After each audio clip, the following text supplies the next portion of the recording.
What is going on, guys? It is Wrestlelamia here, back with some more news. Join us now as we look at the major fallout from Double or Nothing, including MJF's righteous return, Gangrel returns to wrestling and helps out Edge, as well as the wildest news stories and rumors you need to know, including WWE lifts the ban off Brock Lesnar, Mercedes says AEW saved her life, an AEW star leaving, and much more. Be sure to subscribe and hit that notification bell for daily wrestling videos, and follow us on Facebook for exclusive lists. Also check out our new videos on Wrestlelamia XL. First, let's look at Double or Nothing fallout. AEW's Double or Nothing was an eventful show as it featured title changes, returns, and a slew of surprise appearances. But first, two titles change hands at Double or Nothing.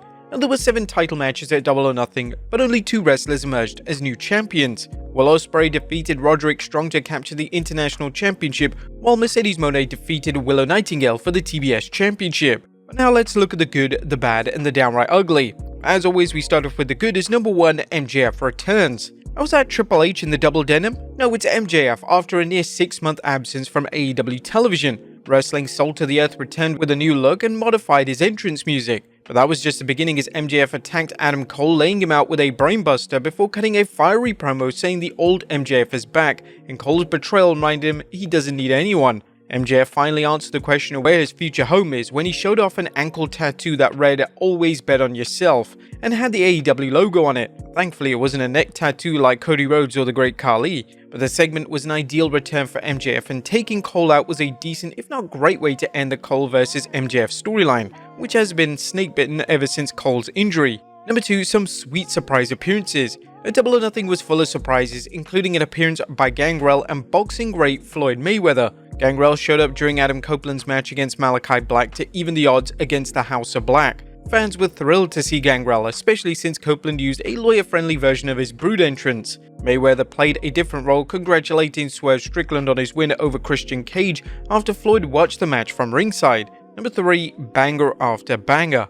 Double or Nothing continued AEW's strong record of providing fans with banger after banger. While AEW can be faulted for many things, and as we'll see this show was no exception, the promotion always ensures that the pay-per-views feature extra special matches and that every match actually means something. Number 4, usual variety of matches made for entertaining show. A Double or Nothing featured plenty of variety for viewers too, with extreme hardcore matches, classic wrestling matches, and brawls designed to entertain fans while keeping things fresh. AEW paced the show well, which it usually excels at, while delivering 12 matches that didn't seem rushed.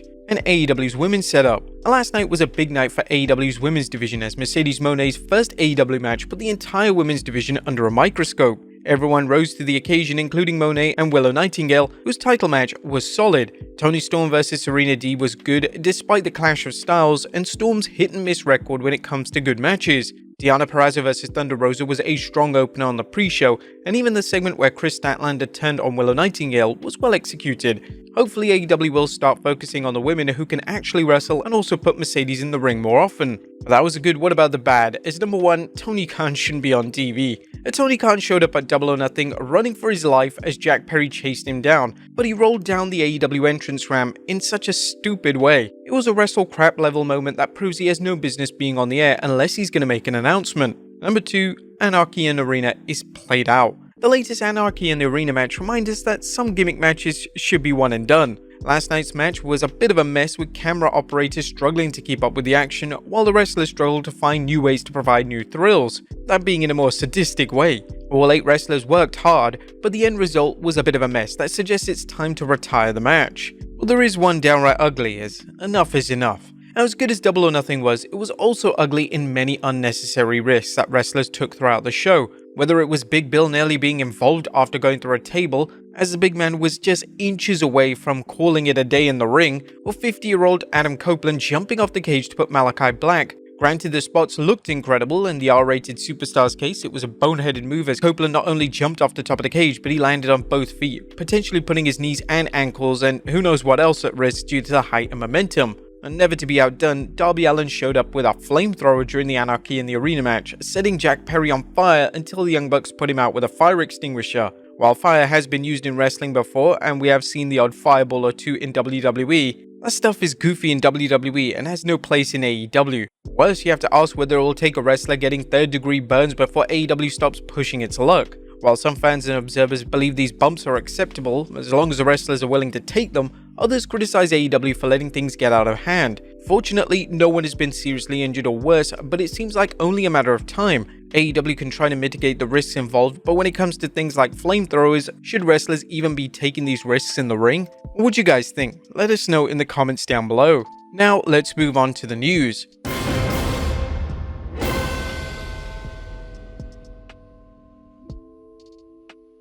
Now, first story looks at WWE lifting the ban off Brock Lesnar. There's big news concerning Brock Lesnar as the WWE mentioned Lesnar's name during the King and Queen of the Ring PLE. Ringside News reports that the WWE has lifted the ban on referencing Lesnar's name on TV. Nonetheless, that doesn't mean the WWE has plans to bring him back. Despite WWE lifting the ban on mentioning Brock Lesnar's name in their programming, sources indicate to Ringside News that there is no indication of his return to the company anytime soon. A fan shouldn't read too much into this report as WWE likes to keep its plans under wraps. Next up, AEW introducing a mixed tag title. Could AEW be about to introduce new tag titles in the form of mixed tag team titles? Well, Tony Khan had this to say during the post-Double or Nothing press conference, saying, "We've talked a lot about potential additions in terms of championships. Right now we have strong rivalries emerging. We're still trying to build a depth back to the strongest it's ever been. There was a point All Out 2021 where I was coaching the Casino Battle Royal and we had 21 women in that Battle Royal and a great Britt Baker versus Chris Statlander championship match. That was top to bottom until now, the deepest the division has ever been. A lot of great people in the match have been out injured, or we're going to keep getting depth back and getting the division stronger. Those are interesting championships, and I also think something different we could do here that I have interest in would be a mixed tag team championship. I think a lot of people would be interested in that too. That's different than what other major promotions have, and I think it would set AEW apart. I'm interested in the mixed tag team championships.